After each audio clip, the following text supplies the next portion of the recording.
Well, as Tropical Storm Alberto makes landfall off the Gulf of Mexico, the National Oceanic and Atmospheric Administration is reporting catastrophe losses topping $25 billion so far this year during 2024 due to extreme weather events. And with NOAA predicting a record number of hurricanes this season, now could be a good time to make sure you have everything in place to protect you from heavy financial burdens due to weather.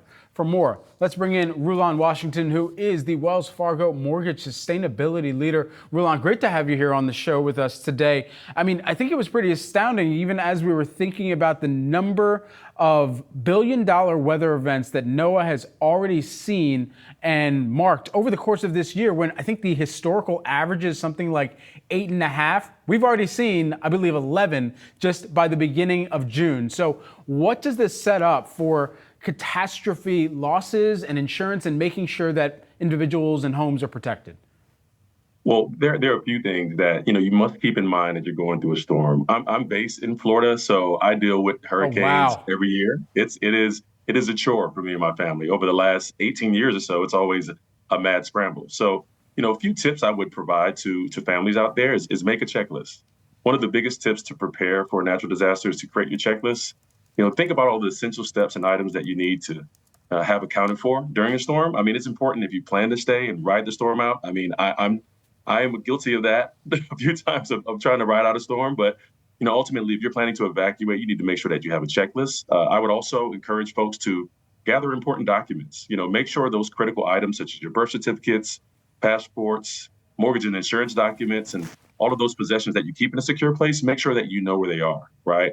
It's hard to replace the originals, right? So those documents that are extremely important and difficult to replace, make sure they're in a safe place. This is especially important for those families that live in areas where there may be wildfires, tornadoes, and also hurricanes, right? Because unexpected disasters don't give you much time to plan. You also want to make sure you're stockpiling savings, make sure you're reviewing your insurance, that's critical, and make sure you're protecting your credit. I mean, that's one of the most essential pieces after the disaster. Making contact with your creditors early will help you get a better understanding of what assistance may be available for you if you're impacted. I mean, the goal is to find solutions to avoid any negative impacts on your credit report, right? So protecting your finances involves protecting your credit. Ultimately, if there is a disaster, there is that obligation that still needs to be made. So if there's a scenario where you need to evacuate, reach out to your creditors as soon as possible to request a possible suspension for your payments, or just to make sure that creditors know that you need to be accommodated for your circumstances. Certainly. With that in mind, what payments do you still have to make, even in the meantime, while you're submitting a claim, if your property is damaged or, in the worst case scenario, destroyed? Yeah, unfortunately, with your mortgage payment, you're still obligated to make that mortgage, but work with your mortgage servicer to understand your options. Making immediate contact will allow the mortgage company to start tracking your specific situation and to put initial protections in place to prepare you for insurance payout or for federal aid. So that's waiving late fees or help you worry about any impacts on your credit. So families that have experienced extreme damage in specific areas, you can work with your mortgage servicer, but there's also that FEMA or disaster assistance that's out there too. So just make sure that you understand that obligation still needs to be paid, but make sure you're working with those entities that are at play. Also contact your insurance company. You want to make sure you're reaching out to your homeowner's insurance company immediately to start that claims process if you do have damage to your home. Every insurance policy is unique, so it's important that you understand the protections that you have before that disaster hits.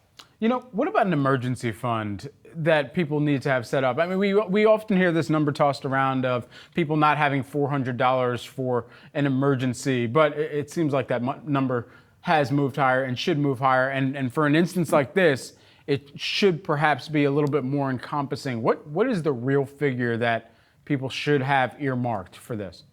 Yeah, so stockpiling savings, I mentioned that earlier. So an emergency fund is usually 3 to 6 months worth of savings.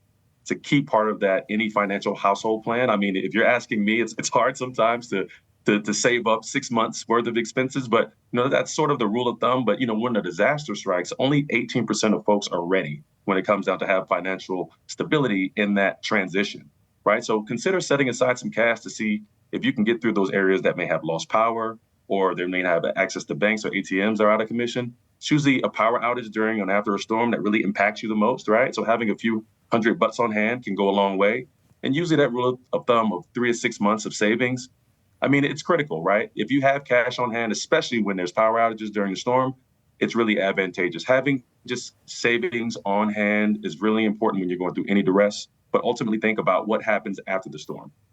Rulon Washington, who is the Wells Fargo Mortgage Sustainability Leader. Rulon, thanks so much for taking the time here today. Some very important tips for people to hopefully put some action around ahead of some of these severe weather events. Appreciate it.